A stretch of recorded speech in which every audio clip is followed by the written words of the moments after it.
To quote a wise man, you can never go wrong with a B&M Hyper. I mean, what isn't there to love with them? Enormous scale, a smorgasbord of floater airtime, long layouts, and a smooth and comfortable ride experience. They're some of the best coasters in the entire world, and it's really no shocker as to why. And of the 15 ever built, I have done 4. And by the time this video comes out, probably 5. And they're all special in their own way. Diamondback, an absolute classic, the purest form of a hypercoaster. Raging Bull, one of the originals, and by far the most unique one. The algorithm also likes when I talk about it, so there's that too. Candemonium, the first one I ever did, which is ironic considering it's the newest, and it's also very good. We'll wait and see on Shambhala, but it looks to be absolutely elite as well. Editor's note, Shambhala is the best, and it's not even close. And then there's Nitro. Amazing. It's like you can just hear the collective groan from the enthusiasts in the audience. Somebody get these beggars out of here! Nitro has a bit more of an enigmatic reputation among people, with some believing that it's very good, and some believing that it's an ugly, devoid of airtime hunk of trash. Of course I'm paraphrasing, but what is my opinion on Nitro? Well...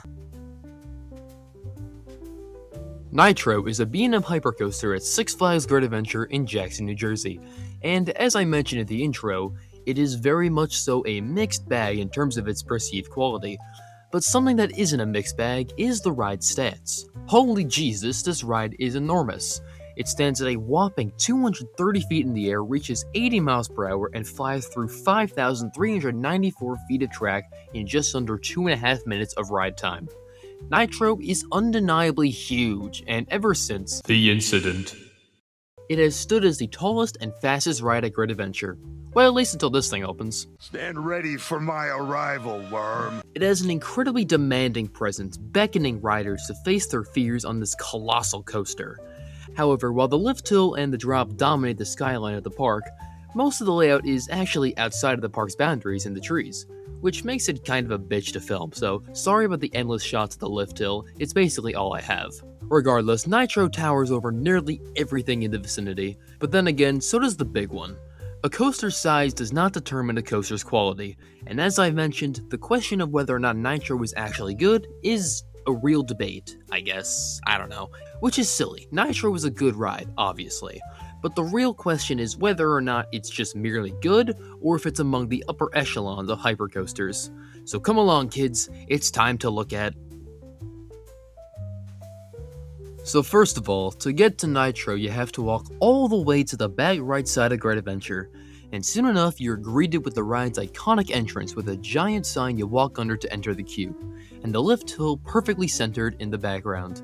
It's a heck of a first impression, which is why it's now so painful to acknowledge that Nitro is one of the ugliest coasters in America. I know, what a brave take.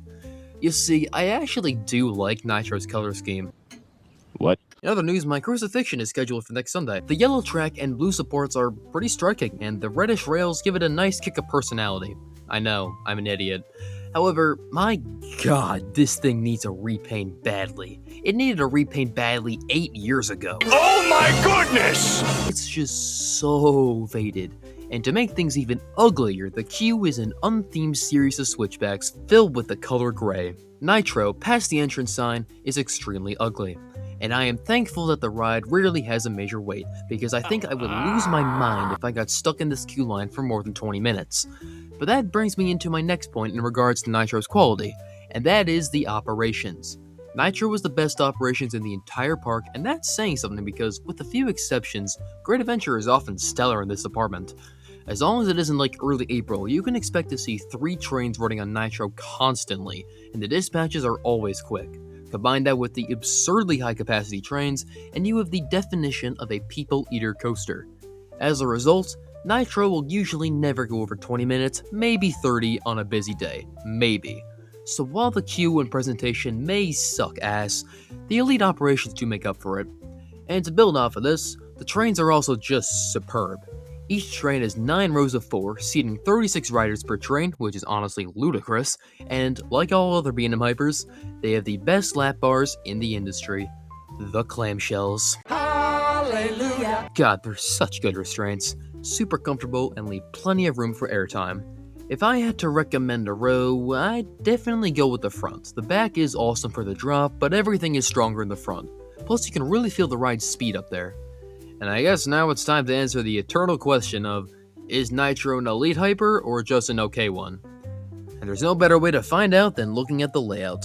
After you're strapped in, you take a tight left-handed turn up your lift hill, which is gonna take a long time. There's not a whole lot to look at in front of you except for the New Jersey forests, but you can see the entire park over to your right, as well as the backstage areas, I guess. And so after like nearly a minute it seems like, you crest over your 230-foot tall drop. And this is an amazing first drop. The way it just seemingly lasts forever, oh, chef's kiss B&M. As I mentioned earlier, the drop is better towards the back as you get the whip over it and stronger airtime, but feeling that full 80 miles per hour in the front is also just nuts. And after that drop, you rise up into your first major hill, which then twists to the left at the top and then dives right back down. You get a solid pop of airtime at the top and the front, and then get a nice big ol' serving of laterals when you twist downwards. It's nothing mind-blowing, but it's a nice element. But then you get into the stereotypical sequence of all B&M Hypers. A bunch of camelbacks with floater airtime, eventually broken up with a hammerhead turnaround. It's a sequence that you've seen countless times on better and worse hypers than Nitro. But you know what? Nitro does it better than most. This first camelback has spectacular floater airtime all over the train, but especially in the front row. And then the aforementioned turnaround has some pretty strong forces, I can't lie. And then this final true camelback right here has the most sustained airtime on the entire ride by far. Elite floater airtime across the train. I'm being dead serious. This isn't a bit. Nitro has some elite floater airtime in some parts. Don't trust these hacks. Your trust should fall completely in line with me, a nobody with an agenda to push. Moving on, after that excellent camelback is a hill that's very similar to the one after the drop, with it twisting back down to the apex, and it's, again, pretty solid. But then comes the one element that everyone agrees is excellent, a super intense upward helix into the mid-course brake run. Holy crap, this is an intense moment. Without fail, I will always gray out on this helix, no matter the seat, weather, or my physical condition. It's a spectacular moment of positive G-forces that thankfully is recognized as such by most enthusiasts. And then, as I mentioned, you hit the mid-course, which does give you a chance to go back to Earth after the helix, and usually the trims don't kick in too much, so whatever. The drop off of it is also pretty fun, as you've likely just regained your bearings and then suddenly, oh shit, we're dropping. It's quite good. The same cannot be said for the finale, unfortunately. Nitro's finale is a bunch of bunny hills running along the first drop and lift hill, similar to Steel Force at Dorney. Unlike Steel Force, however, the airtime is non-existent. You slowly crest over each hill, waiting to pop up, but you never do. The last drop is at least bigger than the others, but again, the airtime is just nowhere to be found. I dare you to find it. You can't, trust me. And then you pop into the brakes, ending the currently tallest and fastest coaster at Six Flags Great Adventure. So a few notes. 1. The ride is glass smooth, like all B&Ms built before 2023. It seems like they got Tormentor right though, so maybe it's all good, but yeah, Nitro feels like a cloud, and the trains go a long way in achieving that. 2nd, the first half of the ride is elite, like genuinely elite. I'm tired of people saying it isn't. The second half though, you might be right about that one. The only possible reason I can think of for why there's no airtime in the second half of Nitro is that, in 2001, right before the ride opened, Six Flags Great Adventure made a deal with an ancient deity to ensure that the helix would be forceful, but in order to do so, they had to give up some of the ride's airtime in exchange. And I mean, it must have worked, because Nitro is the only B&M Hyper to have a helix that is not completely pointless, but is also the only one to have a finale that is weaker than Runaway Mine Train's finale. Though, to be fair, Mine Train's finale made me see God, so this might not be a fair comparison after all. Oh, come on! You gotta admit this is cool! Alright, my throat's hurting, so let's get this over with. In all seriousness, what do I think of Nitro? Well, if I had to rate it out of 10, I'd give Nitro a 9. And believe me, I both want to rate it higher and lower than that. Nitro has a downright world-class, airtime-packed, and intense first half. Perfectly caps off with that helix before the mid-course. But that was look at the finale of it. Oh man, it just leaves such a weird taste in your mouth when you get off of it. God, it's just kind of frustrating. Like, I mentioned how Steel Force has a similar finale to this. Well, I did Steel Force a few weeks ago, and that finale was chock full of floater airtime on every single hill. And I was just there thinking on the brake run, like, damn, why isn't Nitro like that?